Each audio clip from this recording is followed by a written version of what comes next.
Bonjour à tous.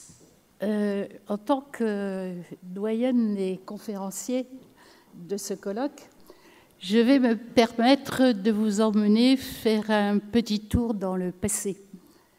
Et pour essayer de vous montrer que le problème de l'efficacité des médicaments ou de l'efficacité des interventions en santé n'est pas un problème récent.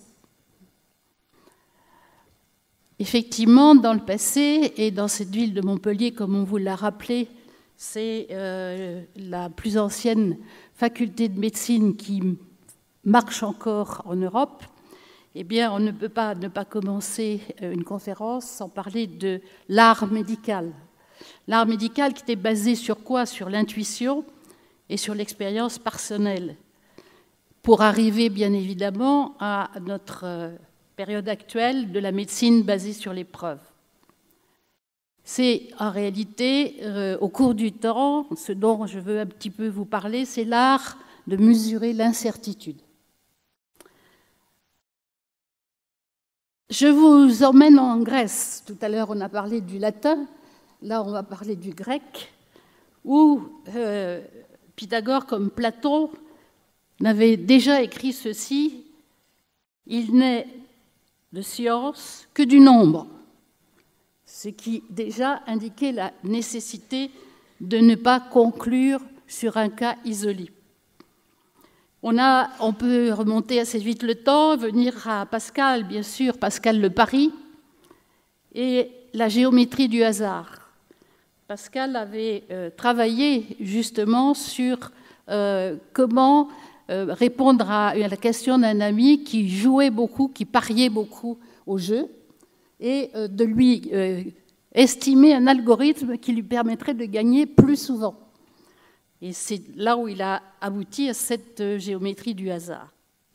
Ensuite, des noms que vous connaissez bien évidemment, tous ceux qui font un petit peu de statistiques, Laplace, Poisson, Gauss, toute la théorie des distributions. On en vient à la France aux alentours de 1840, où Louis et son ami Gavaret avaient écrit, et peu de gens le connaissent, le précis de statistiques médicales. Ce qui veut dire que déjà, à cette époque-là, on pensait qu'il fallait peut-être interpréter les données médicales pour en tirer des conclusions plus justes. Mais ça s'est évanoui en France, ça n'a pas pris dans le domaine médical.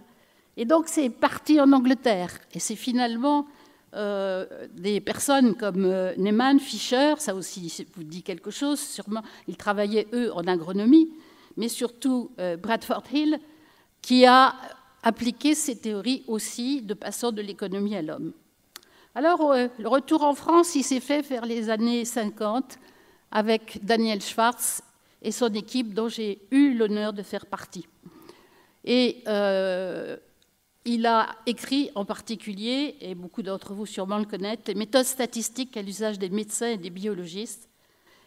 Et puis, le fameux livre de chevet pour un certain nombre d'entre nous, L'essai thérapeutique chez l'homme, publié en 1970. C'est à partir donc du développement de l'école de biostatistique de Daniel Schwartz que les essais thérapeutiques chez l'homme en France se sont développés. Vous voyez que ça a mis un certain temps. Juste anecdotiquement, je vous montre que le premier essai randomisé publié en France était le suivant: résultat à 5 ans d'un essai thérapeutique concernant les angiomes tubéreux cutanés, qui sont des tumeurs bénignes, mais qui surviennent chez les bébés, qui sont très impressionnantes parce que c'est rouge et c'est laid, et ça fait peur, et ça peut même saigner.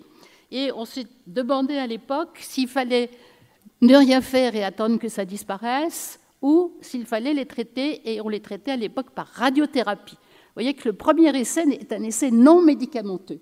Il s'agissait de radiothérapie. Bon, on a montré qu'effectivement, il valait mieux ne rien faire que de la radiothérapie, surtout pour avoir des séquelles un certain nombre d'années après. Donc 72. Puis un autre essai, publié en 80 dans le JAMA, l'exérèse d'une blatte du canal auditif, étude contrôlée. Vous voyez que ça, ce n'est pas un essai de médicament, c'est un essai de chirurgie. Donc, les premiers essais ainsi publiés n'étaient pas des essais de médicaments. Et on ne les a pas non plus caractérisés comme non médicamenteux. Alors, revenons aux choses plus sérieuses et plus actuelles. Quels sont les problèmes que nous posent à l'heure actuelle les essais d'intervention dits non médicamenteux? Comme pour les essais thérapeutiques qui cherchaient à traiter des maladies, les essais d'intervention vont chercher à améliorer la santé. Donc, les problèmes se posent de la même façon. Est-ce que A est supérieur à B? Est-ce que A est inférieur à B? Ou est-ce que A égale B? Ça, c'est le même problème qui se pose. Il n'y a pas de différence. Et les trois problèmes principaux à résoudre pour répondre à ces questions, que ce soit un médicament ou pas un médicament, c'est 1. Le problème de la variabilité, qui est une caractéristique du monde vivant et pour laquelle on est bien obligé de tenir compte. Hasard ou réalité des résultats? Est-ce que j'ai trouvé ça par hasard ou est-ce que ce n'est pas tout à fait par hasard? Et mesure donc de l'incertitude.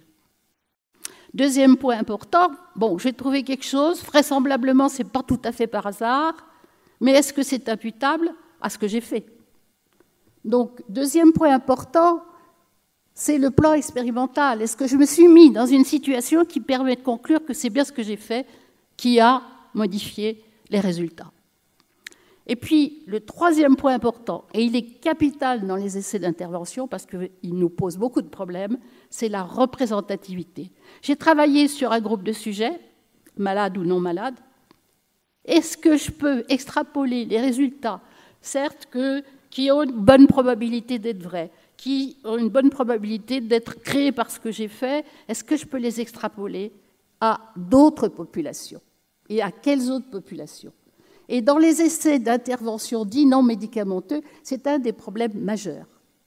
Alors, c'est vrai que médicaments, chirurgie ou radiothérapie, on peut, comme l'a dit tout à l'heure Grégory Nino, on peut parfaitement avoir une indication précise pour qui c'est, comment il faut le prendre et comment il faut faire.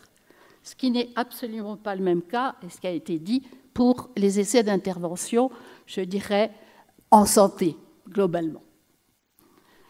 Donc, quelles sont les différences entre l'essai thérapeutique médical, je dirais, qui vise à traiter une maladie, et les essais d'intervention qui visent beaucoup plus large, qui est d'améliorer la santé? Donc, on passe du traitement individuel des maladies aux interventions en santé. Et c'est là toute la différence. Donc, de thérapeutiques prescrites aux interventions qui, en plus, sont recommandées, plus ou moins, et souvent auto-administrées, ce qui augmente encore la variabilité de ces interventions. On passe de la guérison d'une pathologie à la prévention et au maintien en bonne santé de la population.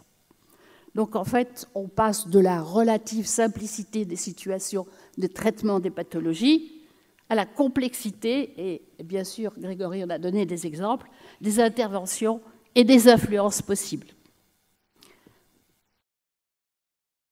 Les essais d'intervention doivent, comme les essais thérapeutiques, aboutir à des résultats scientifiquement crédibles basés sur des preuves. Ça, c'est identique.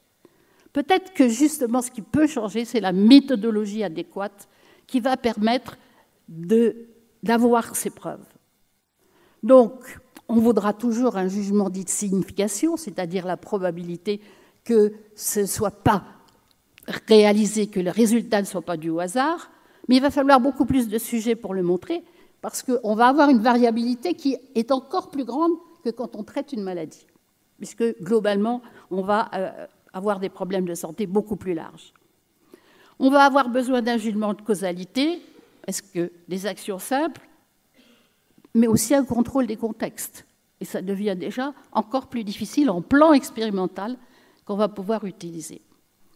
Et enfin, le grand problème, et on va en parler, je crois, pas mal au cours de ce congrès, c'est très important, la vraie question, c'est la transférabilité des résultats à d'autres populations.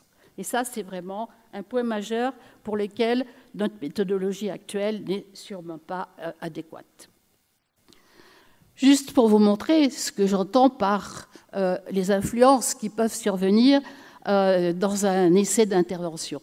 nous avions mis, au moment où il a été décidé que les collèges, les écoles et les lycées devenaient sans tabac, de mettre en place des actions pédagogiques en Languedoc-Roussillon, dans la région, dans les lycées, pour essayer d'obtenir plus d'arrêt du tabagisme des lycéens.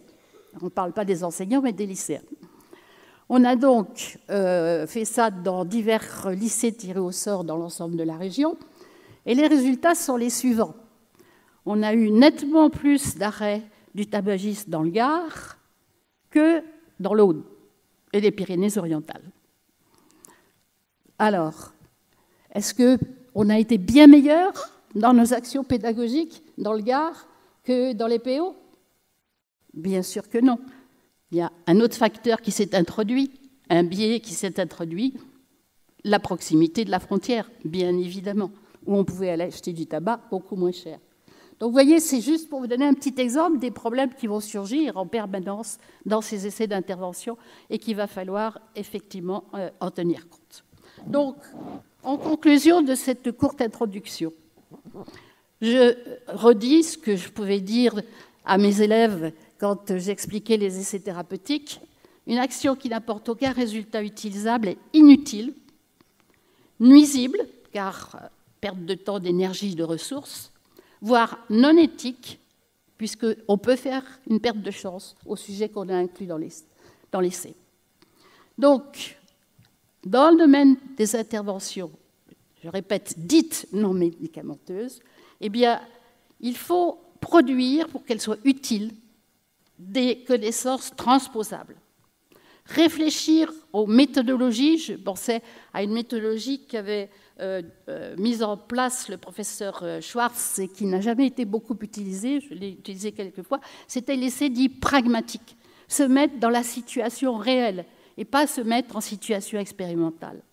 Si je fais ce que je fais beaucoup en ce moment de l'éducation pour la santé, mais que c'est quelqu'un qui fait cette éducation, qui est un enseignant-chercheur de très haut niveau dans l'école, comment ensuite je ne vais pas envoyer tous les enseignants-chercheurs dans les lycées, dans les collèges pour faire ce type d'intervention? Il faut donc que ce type d'intervention soit fait par des gens qui, effectivement, ont accès à tous les lycées, tous les collèges, dont les enseignants, par exemple. Okay? Donc, vous voyez, il faut se mettre en situation vraiment pour pouvoir transposer. Et il faut en particulier, je crois, dans ce domaine, une interaction entre chercheurs et acteurs de terrain. Ça, c'est tout à fait important, que ce soit en prévention, en éducation, en exercice physique, en nutrition, tout ce que vous voulez. Voilà, ça sera, je pense, mon dernier mot, sauf une dernière petite chose. Voici le Dr Lins, qui a réussi un essai tout à fait... il a considéré qu'il avait eu du succès. Qu'est-ce qu'il a fait? Il avait 6 possibilités pour traiter une pathologie dont je vous laisse deviner laquelle c'est. Il avait la possibilité de faire, il a donné, alors il avait un groupe de sujets, il n'en avait pas beaucoup, il en avait 12, donc il en a mis 2 par bras, un quart de cidre, 25 gouttes de vitriol, 6 petites cuillères de vinaigre, une pinte d'eau de mer, 2 oranges et un citron, et un gâteau épicé avec un verre d'eau, Barley Water, d'eau. Bon, je ne sais pas ce qu'est les Barley, bon, avec un verre d'eau. Et il a montré qu'il y avait 2 groupes qui avaient marché. Ils étaient 2 dans chaque groupe. Ceux qui ont reçu un quart de cidre et ceux qui ont reçu 2 oranges et un citron. Je vous laisse deviner quelle était la pathologie traitée. Merci.